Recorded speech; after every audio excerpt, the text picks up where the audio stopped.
the way that things were done back in the day, and this was the new economy.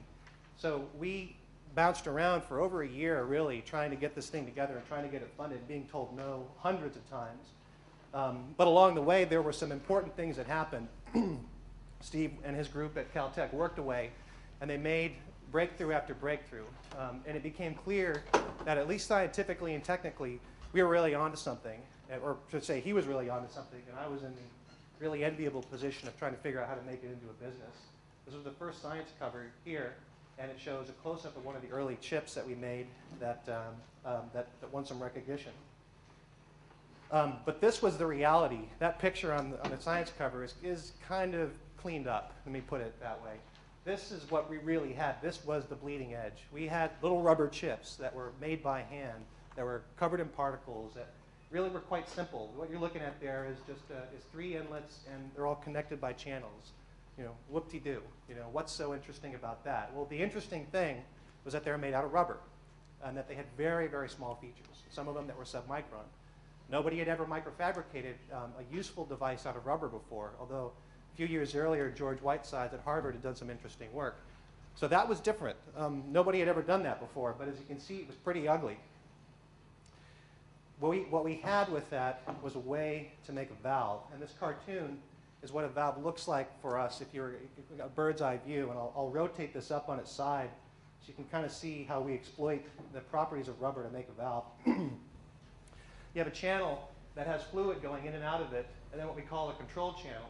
Because this is all rubber, if I apply pressure here, it's like stepping on a garden hose. The pressure in this channel here will cause the roof of the channel below it to collapse. Because it's gasket material, you get a complete seal.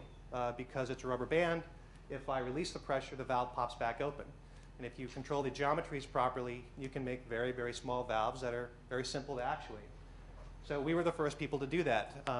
Lots of people had made little valves before, but none of them were really quite this simple, and none of them were made out of rubber. So that was interesting.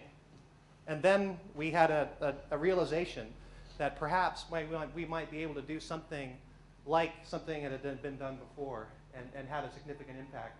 So this is computers, 50-odd years ago, made out of vacuum tubes and cables and the like. And the ENIAC was a major breakthrough in computation, of course, but invoked what came to be known as a tyranny of numbers, which is really a practical thing. In theory, you could assemble 1 million vacuum tubes and 1 million cables and get things to twiddle together. But in reality and practice, that's just not possible. There's a finite probability that those solder joints will break or that one of the vacuum tubes will fizz out. You just can't assemble that many macro components without having an army of people to shepherd each one. So that was a tyranny of numbers that was, of course, radically blown through by the integrated circuit, as we all know. And really, truly, remarkably, the Itanium-2 has more power than 100,000 ENIAC brains, and yet it's the size of the proverbial thumbnail. How did this happen? Take a vacuum tube, make it very small vis-a-vis the transistor, miniaturization, and then integration, figuring out how to put lots of those components onto an individual substrate. 2 Nobel Prizes, actually 3 awarded for this progression, 1 for inventing the transistor, and then 2 more, Noyce and Kilby, for figuring out how to put them all onto an individual substrate. That equation, integration plus miniaturization, is what led to the revolution in electronics.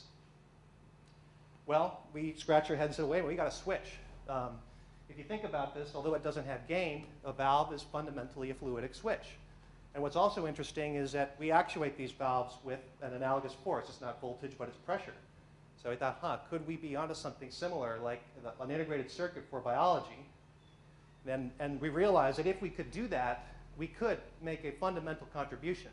If you look at the way biology is industrialized by leading pharmaceutical companies and by biotechs, what you'll see are systems that have some resemblance to the ENIAC of old. But these are not electronic systems, obviously. They're fluidic systems.